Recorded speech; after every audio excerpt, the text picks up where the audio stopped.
Have you ever caught yourself staring at your balance? You're 3 days from payday, and the math just does not work. And then a cash advance app shows up like a rescue rope. But you're wondering to yourself, is this help or is it just a trap? So today on the show, I want to talk about what you can do next to get through this tight moment without digging a deeper hole for yourself.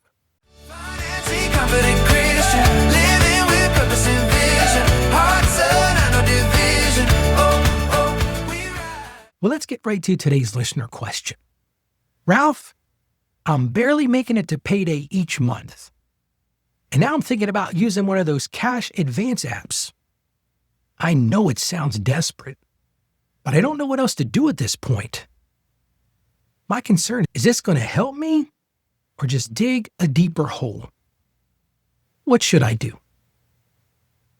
I feel for you on this one.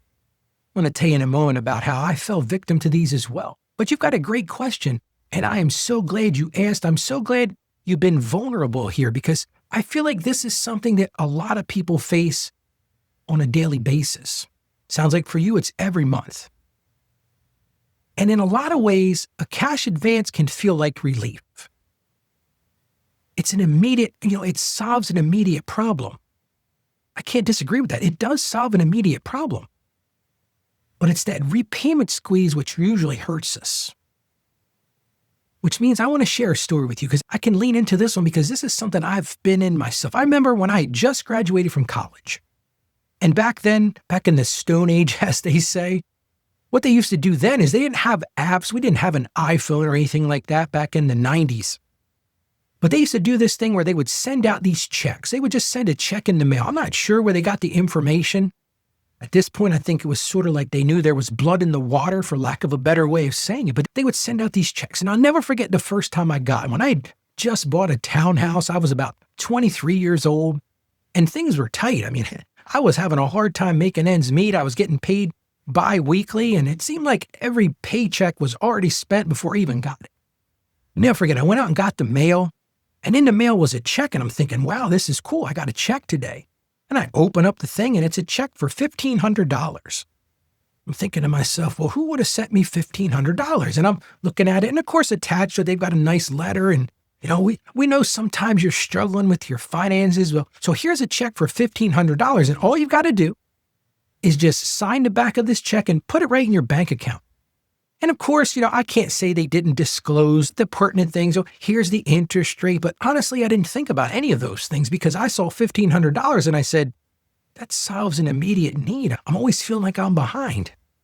Well, here's the problem with that.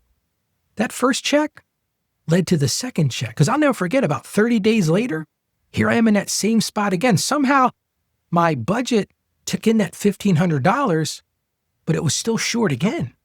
So it seemed like clockwork, not 30 or 45 days. Here comes another check. Now, this one was from another company, and this check was for $3,000. I'm thinking, wow, another bailout. So now, of course, what did I do? I signed the back of that check, put it in my bank account, and said, well, you know what? This is going to work because this will finally be that little bit I need to get me over the top. Well, needless to say, this grew to about $7,500 at one point. And that's when I finally said, something's got to give here. So if you're feeling this right now, the thing is right now it's so easy with these bank apps. You can go right on your phone and you can get these loans simply. I had a little friction because at least I had to wait for them to send me a check. But if you're feeling this right now, let me talk to you about how to really work through this. The first thing you've got to do is you've got to name the real problem. And this is the thing that I ignored. The real problem is either it's a short-term gap or it's an ongoing shortage. Let me lean into that a little bit. A short-term gap is a one-time emergency. Things like I wasn't expecting to pay for medication. I missed a day at work because I was ill. Something came up, a car repair, something along those lines, just those one-off things, those emergency things. That's the short-term gap.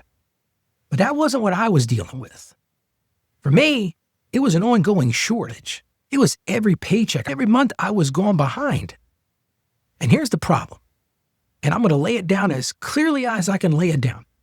If this is an ongoing problem, an advance often just becomes a cycle. You mentioned in your question, am I digging the hole deeper? Yes, unfortunately at that point, if this is a one-off, a true emergency, maybe there's a place for these. But man, if this is an ongoing problem month after month, paycheck after paycheck, that's a cycle. I'll really caution you against that. But let's say you decide, hey, this is a one-off. This is something I think I need to do, Ralph. The next thing I want you to do is read the true cost.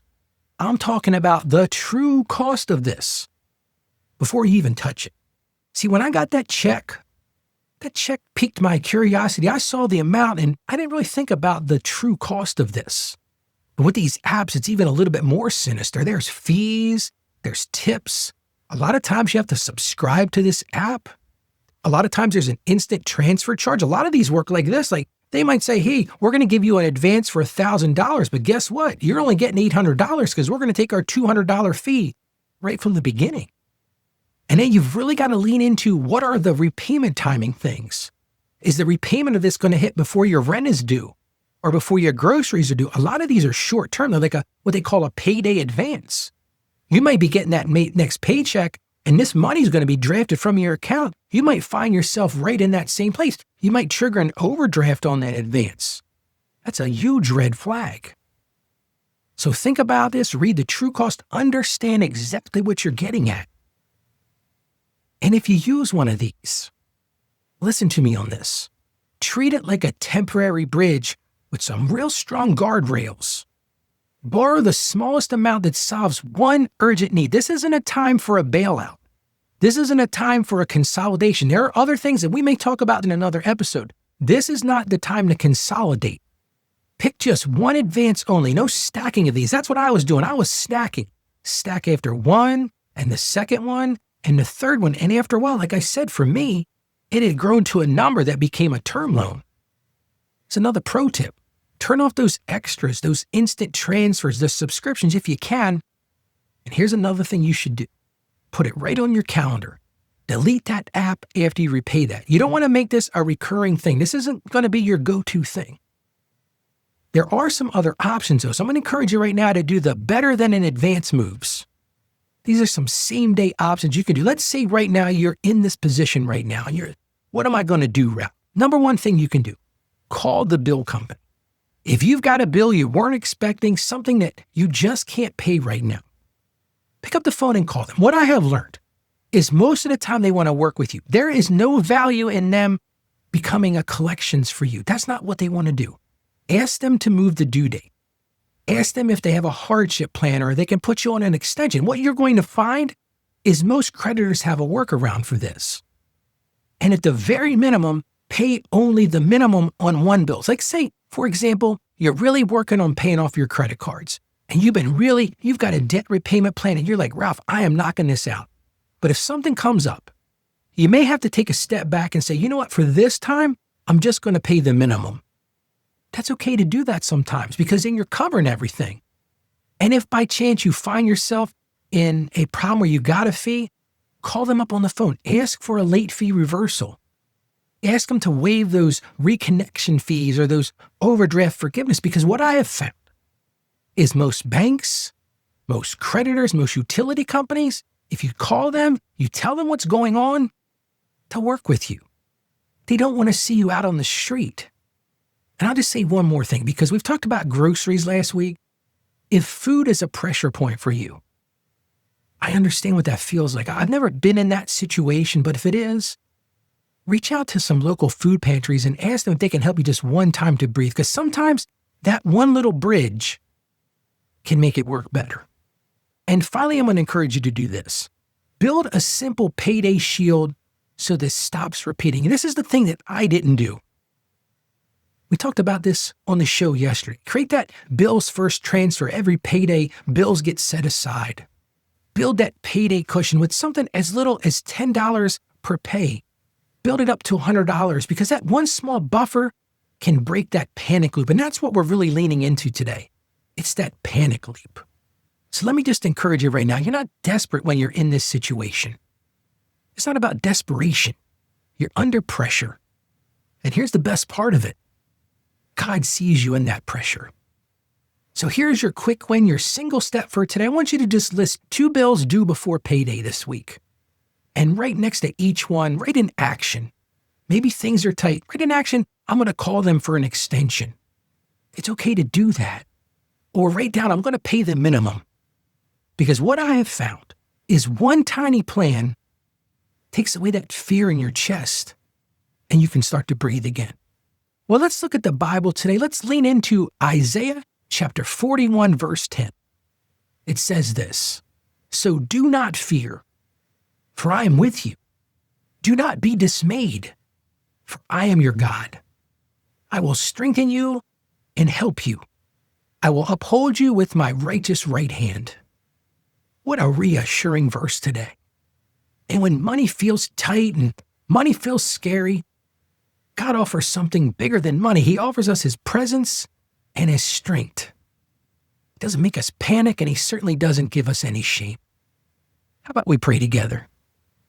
Father God, you see the tight place that so many of us are in right now.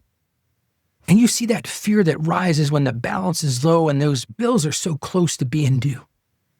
And we just ask right now that you would steady our hearts, Lord. Give us wisdom for that next decision, and really give us courage for that next phone call that we might need to make. Lord, provide what is needed. Open the right doors, Lord, and protect us from the traps that deepen the struggle. And Lord, please replace shame with your gentleness, because we know you're near. We know you help, and we know you always uphold us, Lord. And we ask this in Jesus' name. Amen. I just want to encourage you. You can take the next step with peace, and you're not alone in this. And if you've got a question for this show, I'd love to answer your question. That's why I do this show every day.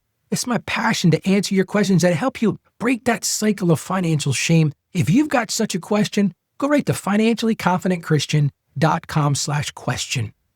It'll be in the show notes. I'm going to give it to you one more time if you want to write this down. It's financiallyconfidentchristian.com/question. So thank you so much for joining me today. A tough topic we talked about today. But stay financially savvy. May God bless you. Have a great day. And I'll see you again on tomorrow's show. Financially confident Christian.